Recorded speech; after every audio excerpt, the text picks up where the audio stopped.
सुबह से शाम तक काम करती है, घर संभालती है, और वो नाजिया कमरे में सो रही है। ना घर खर्च में सहारा देते हैं, ना काम करती है। तेरा शौहर राशिद तो सबका पेट भरता है, लेकिन वो फरहान कुछ नहीं लाता। तुम लोग क्यों इनका बोझ उठाओ?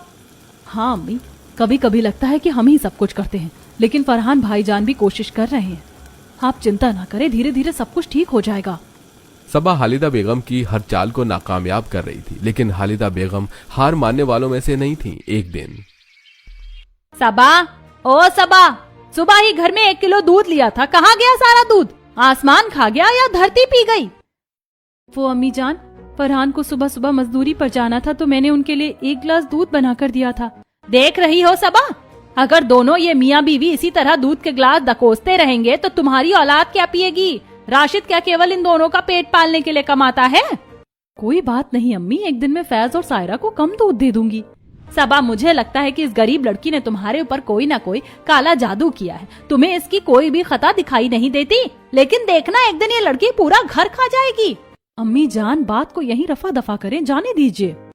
खालिदा बेगम का एक और दाव खाली चला गया था, लेकिन वो हार मानने को तैयार नहीं थी। खालिदा बेगम ने सबा और नाजिया में झगड़ा करने के लिए कई कोशिश की। वो घर में घी छुपाकर रख देती थी, तो कभी मेवा छुपाकर रख देती थी, और खत्म होने का बहाना करके नाजिया पर इल्जाम लगा देती थी। धीरे धीरे सबा को यह सब चीज अखरने लगी, और एक दिन देख रही हो नाजिया को, मैंने सुना था कि फरहान कल मजदूरी करके 1000 रुपए कमा कर लाया था, और इस नाजिया ने 1000 रुपए में अपने सूट और तोहफे खरीद लिए। ये नहीं कि तुम इन दोनों के लिए इतना कुछ करती हो, तुम्हारे लिए एक सूट तक खरीद कर लाती, ये तुम्हारे बच्चों के लिए ही कोई तोहफा ले आती। नहीं अम्मी जान, ऐसा हो ही नहीं सकता। नाजिया के पास तो एक भी नया सूट नहीं है। आपने तो ईद पर उसे एक भी सूट लेकर नहीं दिया। मैं मान ही नहीं सकती कि नाजिया मेरे साथ ऐसा करेगी। अगर फरहान कुछ कमा कर लाता है तो नाजिया सबसे पहले मुझे देती है। जिस समय सबा खालिदा बेगम से सारी बातें कर रही थी, उसी समय नाजिया एक नया सूट पहनकर अपने अब्बू के घर जाने को तैयार थी। दरअसल खालिदा बेगम ने सबा और नाजिया में फूट डलवाने के लिए नाजिया को एक नया सूट लाकर दिया था, और बाद में सबा को नाजिया के बारे में भड़का दिया। ये सब देखकर सबा को खालिदा बेगम की बात पर विश्वास हो गया, और अब खालिदा बेगम की बातें सबा के मन में जहर घोलने। पहले तो सबा ज्यादा नहीं बोलती थी, लेकिन अब वो भी नाजिया को सुनाने लगी। एक दिन शाम के खाने की तैयारी में सबा ने नाजिया को काम करने को कहा, लेकिन नाजिया थकी हुई थी। नाजिया, तू हमेशा आराम करती रहती है, मैं अकेली सब काम करूं? तेरा शौहर कुछ कमाता नहीं है, ऊपर से तू काम भी नहीं करती। आपा, मैं थक गई हूँ। मैं भी मदद करती हूँ, लेकिन आज मेरी तबीयत दुरुस्त नहीं लग रही, इसीलिए मैं आपसे मना कर रही हूँ। धीरे धीरे किसी तरह सबा और नाजिया में आपस में बहस बढ़ती चली जाती है, और अब नाजिया भी जवाब देने लगी। छोटी छोटी बातों पर दोनों में तकरार होने लगी।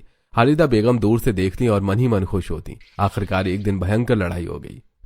तू और तेरा शौहर बस खाते हो। राशिद सारा राशन लाता है, बिल भरता है। तुम्हारी गरीबी का बोझ मैं क्यों उठाऊं? आपा, ये क्या कह रही हैं आप? मैं भी काम करती हूँ, तुम्हारी अमीरी का घमंड मत दिखाओ, अल्लाह सब देख रहा है। घमंड? हाँ, क्योंकि मैंने दहेज लाया, तोहफे लाए। तू क्या लाई? 2 जोड़े और गरीबी। बाहर निकल जा मेरे घर से। ये घर मेरा भी है, तुम कौन होती हो निकालने वाली? लड़ाई इतनी तेज हो गई कि पूरा घर इकट्ठा हो गया। राशिद और फरहान ने बीच बचाव किया, लेकिन खालिदा बेगम ने मौका देखकर फैसला सुना दिया। उन्होंने घर में बंटवारा करने का ऐलान कर दिया। अगले ही दिन मजदूर बुलवाकर घर के बीच में दीवार बनवा दी। अब घर 2 हिस्सों में बंट गया। एक तरफ राशिद, सबा, उनके बच्चे फैज और शायरा और खालिदा बेगम, और दूसरी तरफ फरहान और नाजिया, उनकी बेटी आयशा और हिना की शादी हो चुकी थी। अब वो अपने मायके आती तो माँ के पास ही आती, लेकिन दोनों हिस्सों में आती जाती रहती थी। घर का माहौल बहुत ही खराब हो गया था, जिसे देखकर अम्मी, ये क्या कर दिया? घर टूट गया, और मुझे मालूम है ये सब आप ही का किया हुआ है। ये जरूरी था। अब हर कोई अपने हिस्से में रहेगा, अपना खर्चा खुद उठाएगा, कोई बोझ नहीं बनेगा। नाजिया और सबा दोनों का बंटवारा हो गया था। घर के बीच में एक दीवार खड़ी हो गई थी, लेकिन अभी भी उस दीवार में एक छोटा सा जंगला बना हुआ था, जो शायद इन दोनों परिवारों के वापस मिलने की उम्मीद था। इस खिड़की से ही नाजिया हर रोज सबा के घर में रिश्तेदारों का आना जाना और अलग अलग तरह की दावत और पकवानों को बनता हुआ देखती थी, जिससे उसके अंदर गुस्सा और बढ़ता चला जा रहा था। और फिर बंटवारे के बाद भी लड़ाई जारी रही। एक दिन सबा के हिस्से से कचरा नाजिया के हिस्से में चला गया। अपना कचरा अपने हिस्से में रखो, हमारे घर में मत फेंको। ये तुम्हारा कचरा है, दीवार के पार मत फेंको। ऐसी छोटी मोटी बातों पर रोज झगड़े हुए थे। समय बीता और इस साल रमजान का महीना आने को था। खालिदा बेगम बाजार से रमजान के महीने की खरीदारी करने के लिए गई हुई थी, लेकिन धूप ज्यादा होने की वजह से उन्हें घर के पास आकर चक्कर आ गए और वो अपने घर के बाहर ही बेहोश होकर गिर पड़ी। नाजिया और सबा दोनों अपने अपने दरवाजे की सफाई कर रही थीं। दोनों ने सास को जमीन पर गिरे हुए देखा, लेकिन या अल्लाह मियां, अम्मी जान तो गिर गई, लेकिन ये तो सबा आपा के साथ रहती हैं और उन्हीं के गुण गाती हैं, तो जिम्मेदारी भी उन्हीं की है। सबा आपा ही इन्हें हकीम के पास लेकर जाएंगी और उनका ख्याल रखेंगी। अल्लाह मियां, घर का बंटवारा हो गया है तो क्या अम्मी जान तो फरहान और राशिद दोनों की है, तो जिम्मेदारी भी दोनों की होनी चाहिए ना। बीमारी में भी काम नहीं आ सकते क्या ये लोग? आज तो अम्मी का ख्याल फरहान और नाजिया को ही रखना होगा। अम्मी होने से क्या हुआ सबा आपा, अम्मी जान तो हमेशा आप ही के गुण गाती हैं, तो आप ही अम्मी जान को ले जाइए, हम क्यों मुसीबत मोल लें? क्यों, केवल अम्मी हमारी ही है क्या? अगर अम्मी के घर पर तुम्हारा हक है तो अम्मी की जिम्मेदारियां भी तो होनी चाहिए। आधे हिस्से में तो तुम ही रह रही हो, तो अम्मी का ख्याल भी रखो। खालिदा बेगम की दोनों बहुएं आपस में झगड़ा करने में लग गईं, लेकिन किसी ने भी खालिदा बेगम की तरफ नहीं देखा। आखिरकार खालिदा बेगम के पड़ोसी ही उन्हें उठाकर हकीम के पास लेकर गए और उनका इलाज करवाया। जब खालिदा बेगम को होश आया तो उनके पड़ोसियों ने उन्हें सारी घटना के बारे में बताया। इसके बाद या अल्लाह, क्या सच में ये बंटवारा कराकर मैंने इतनी बड़ी भूल की है? मैं तो केवल दोनों बहू को अलग करना चाहती थी। मुझे नहीं पता था कि इस बंटवारे के बाद इनके दिलों में इतनी दूरियां बढ़ जाएंगी। कल को अगर मेरा इंतकाल हो गया तो मुझे तो 2 गज जमीन में मुकम्मल नहीं होगी। खालिदा बेगम को अफसोस था, लेकिन उनकी जिद और घमंड उन्हें यह अफसोस जुबान पर लाने नहीं दे रहा था। उनका रवैया वैसा ही सख्त रहा, ताने मारना जारी। वो सोचती अभी भी सब ठीक हो जाएगा, लेकिन अंदर से परेशान रहने लगी। दीवार के दोनों तरफ अब सबा और नाजिया पड़ोसियों की तरह रहती। छोटी छोटी बातों पर झगड़े होने लगे। एक दिन सबा ने जंगले से चिल्लाकर कहा, नाजिया, अपना कपड़े बाहर मत सुखाओ, हमारी तरफ हवा आती है, धूल चली आती है और ये गरीबों वाले कपड़े देखकर हमारे मेहमानों के आगे हमारी बेइज्जती हो जाती है। अच्छा, तो अब घर के बंटवारे के दिए हैं, आसमान धूप और हवा के भी करोगी क्या? ये जो तुम अपना एसी चलाती हो और उसका आउटर हमारी तरफ किया हुआ है, ये गर्म पंखा हमारी तरफ मत घुमाओ, हमारी तरफ गर्म हवा आती है। इसी तरह सबा और नाजिया के बीच रोज ऐसे झगड़े होते रहते थे। पड़ोसी उन्हें ताना मारते और खालिदा बेगम जंगले से देखती। पहले उन्हें ऐसे झगड़े देखकर मजा आता था, लेकिन अब दिल भारी हो जाता था। दोनों बहुओं और बेटों को देखकर वो परेशान हो उठती और मन में सोचती, या अल्लाह, ये लड़ाई क्यों नहीं रुकती? मैंने बंटवारा करवा कर गलत किया, अब ये दोनों आपस में लड़े नहीं, बस यही चाहती हूँ। रमजान आने में 1 महीना बचा था। दोनों देवरानी जेठानी के बीच ऐसी लड़ाई जारी रही थी। रमजान से पहले आयशा और हिना दोनों नंदे अपने ससुराल से मायके आईं। सबसे पहले वो सबा के हिस्से में गई। वो वहां पर खूब हंसती बोलती तोहफे लेकर सबको बांट रही थी। नाजिया ने यह सब नजारा जंगले से देखा और चिल्लाकर बोल दिया, देखो, नंदे भी सिर्फ अमीर बहू के हिस्से में जाती हैं, पैसे वाले घर में ही रौनक होती है। हमारे घर में रमजान में बेटियों की रौनक भी नहीं है। हाँ, तो हैसियत होनी चाहिए बेटियों को बुलाने की। जिनके खुद के खाने के लाले पड़े हैं वो बेटियों को क्या खिलाएंगे? दोनों भाभियां फिर लड़ने लगी और आयशा और हिना ने उनकी बातों को सुन लिया। उनका मन दुख गया। वो खालिदा बेगम के पास आई। अम्मी, आपने सिर्फ घर का बंटवारा नहीं किया, भाई बहनों के रिश्तों का भी बंटवारा कर दिया है। नाजिया को इतना दुख दिया है कि वो ऐसी बात कर रही है। ये सही नहीं है अम्मी, इसका सबक आपको मिलेगा। हम अब इस घर में तब तक नहीं आएंगे जब तक आप बंटवारा खत्म नहीं करवाती। हाँ अम्मी, हम जा रहे हैं। अगर आप अपनी बेटियों को चाहती हैं तो बहू और बेटों का बंटवारा खत्म करा दीजिएगा, ताकि ये घर इस ईद गुलजार हो सके। दोनों बेटियां नाराजगी जाहिर करके अपने अपने ससुराल लौट गईं, लेकिन फिर भी खालिदा बेगम ने अपना मुंह नहीं खोला।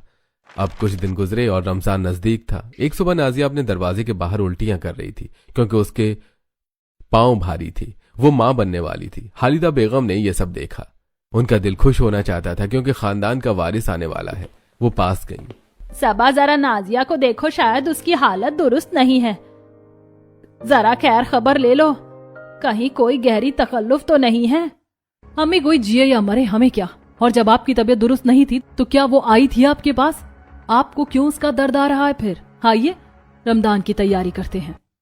खालिदा बेगम सबा से ज्यादा कुछ कह भी नहीं सकती थी, क्योंकि खुद उन्होंने ही दोनों के बीच दरार पैदा की थी। और जब खालिदा बेगम ने सबा को उसकी मदद करने को कहा, सबा और गुस्सा हो गई। तब हार कर खालिदा बेगम ने नौकर को कहकर फरहान को बुलवाया। मसूद, जा और फरहान भाईजान को कारखाने से बुला कर ला, कहे अम्मी ने बुलवाया है। जी अम्मी जान। मसूद भागा भागा कारखाने पर गया और फरहान को बुलाकर लाया। फरहान के आने के बाद, फरहान, अपनी बीवी को हकीम के पास ले जा, इलाज करवा। शायद इसके पैर भारी हैं, तो बाप बनने वाला है। अम्मी के कहने पर फरहान नाजिया को सहारा देकर ले गया। हालिदा बेगम अकेले खड़ी रह गई। खुशी की जगह दुख छा गया और अब वो खुद पर अफसोस जता रही थी। या अल्लाह, मैंने बस बंटवारा चाहा ना कि इतनी दूरियां, मेरे बच्चों के दिल में इतनी दूरियां आ गई हैं और ये मैं अपनी एक भी बेटे बेटी और बहू को खुश नहीं कर पाई। सबा भी नाराज हो गई, अब मैं क्या करूं। फरहान नाजिया को हकीम को दिखा लाया। उसे तीसरा महीना चल रहा था। रमजान आया और गुजरता गया। हालिदा बेगम रोज परेशान रहती। दोनों तरफ अलग अलग इफ्तार होता, अलग तरावीह होती, जिसे देखकर रोज हालिदा बेगम का दिल टूटता रहा। पहले रोजे पर रात के 3:30 बजे सबा के हिस्से की रसोई में रौनक थी। घी की खुशबू, मसालों की महक, बर्तनों की छनक, सब मिलकर बरकत का एहसास दे रहे थे। सबा की रसोई में कीमा पराठे तवे पर सिक रहे थे। दही बड़े पर भुना जीरा डाला जा चुका था। फ्रूट चाट में सेब, केला, अनार चमक रहे थे। रूह अफ़ज़ा का जग भरकर रखा था। खजूर प्लेट में करीने से सजे थे। सबा, जरा बैठ भी जाओ। रोजे से पहले खुद को थका लोगे तो दिन कैसे गुजरेगा। पहला रोजा है, घर में रौनक होनी चाहिए, अल्लाह बरकत देगा। दीवार के इस पार दावत सजी थी, जबकि दीवार के उस पार नाजिया के हिस्से की रसोई छोटी और सादी थी। गैस पर एक ही बर्तन चढ़ा था, जिसमें दाल, चावल और सादी खिचड़ी, जिसमें न घी, न मेवा, न फल, सिर्फ नमक और सब्र से पकी पहली सहरी। नाजिया, कुछ और बना लेती, पहला रोजा है। रोजा नियत से होता है, पकवानों से नहीं। अल्लाह सब देखता है। नाजिया और फरहान खिचड़ी खा रहे थे। तभी दीवार के उस पार से कीमे की खुशबू आई। फरहान की नजरें झुक गईं।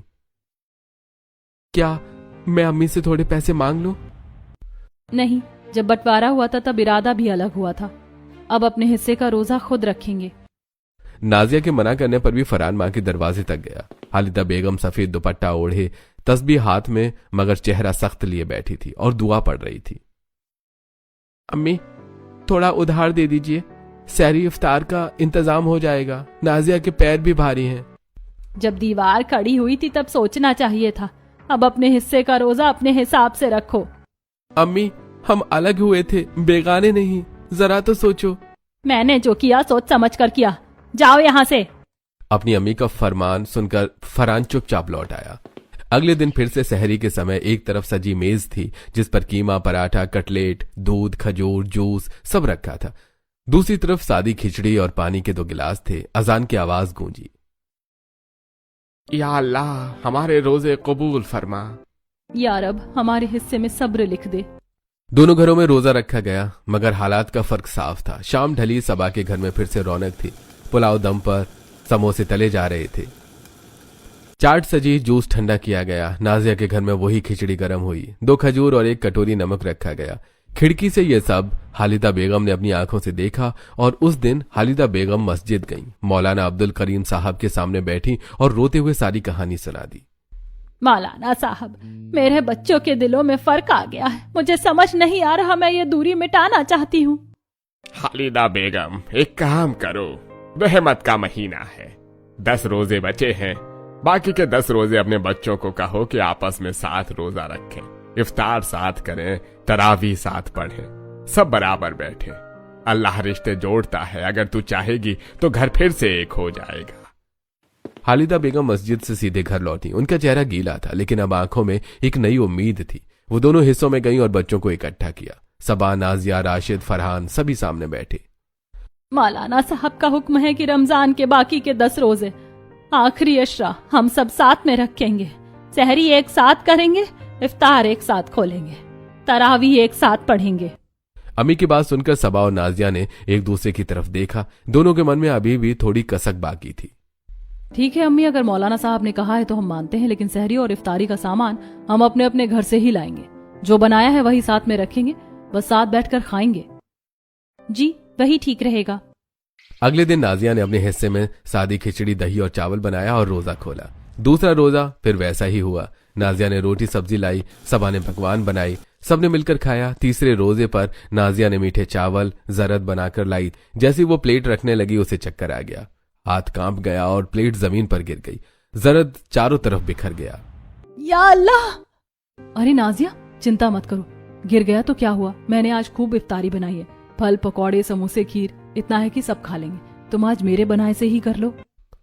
उस रोज पहली बार दोनों बहुएं सच में साथ बैठी। सबा ने नाजिया के लिए खास प्लेट लगाई। इफ्तार साथ हुआ। अजान के बाद दोनों ने एक दूसरे को पानी पिलाया। 5वें रोजे पर सबा रसोई में पकौड़े तल रही थी। अचानक उसे चक्कर आया, हाथ से चिमटा छूट गया, वो जमीन पर गिर पड़ी। गरम तेल छलका, हाथ और बाजू पर छोटे छोटे छाले पड़ गए। वो दर्द से करा रही थी। तभी नाजिया ने उसकी आवाज सुनी और भाग कर आई। सबा को उठाया, उसे सहारा देकर कमरे में ले गई। जले हुए हिस्से पर ठंडा पानी डाला, एलोवेरा जेल लगाया, पट्टी बांधी। फरहान को बुलाने की बजाय खुद ही बैठ गई। प्रेग्नेंट होने के बावजूद वो नहीं हटी। और जब सबा को होश आया, उसने देखा नाजिया उसके पास बैठी है, पानी पिला रही है, पसीना पोंछ रही है। नाजिया, तुम मेरे लिए इतना कर रही हो। मैंने तुम्हें कितना ताना मारा, मुझे माफ कर दो बेटी। मैंने घमंड किया, लेकिन आज तुम प्रेग्नेंट होकर भी मेरी खिदमत कर रही हो। अल्लाह मुझे माफ करे और तुम भी माफ कर दो। आपा, मैं भी माफी मांगती हूँ। मैंने भी बहुत जलन की, आपकी तरफ देखकर जलती थी कि अम्मी आपको ज्यादा चाहती हैं। दोनों बहुएं रोते रोते गले लग गई। सालों की कड़वाहट पिघल गई, गिले शिकवे दूर हो गए। दोनों ने एक दूसरे से वादा किया कि यह सब देखकर हालिदा बेगम बहुओं के पास आई। आंसू बहते हुए घुटनों पर बैठ गई। मेरी बहुओं, मैं सबसे बड़ी गुनाहगार हूँ।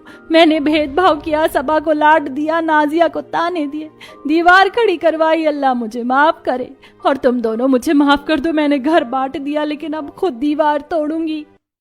हालिदा बेगम ने राशिद और फरहान को बुलाया। दोनों बेटों ने हथौड़ा लिया। तीनों मिलकर बीच की दीवार पर वार किए। ईंट गिरी, धूल उड़ी। कुछ ही मिनटों में दीवार ढह गई। घर फिर से एक हो गया। और जब आयशा और हिना को यह खबर मिली, दोनों बहनों ने तुरंत सामान समेटा और घर लौट आई। आज ईद का चांद और तेजी से चमक रहा था। या अल्लाह, तेरा लाख लाख शुक्र है कि आज मेरी ईद मुकम्मल कर दी तूने। मुझे माफ कर दे यार, अब मैंने बहुत बड़ी गलती की थी। मैंने अपने ही बच्चों के बीच बंटवारा करवा दिया था। मेरे फैसले ने घर में दीवारें खड़ी कर दी थी। अगर तू रहम ना करता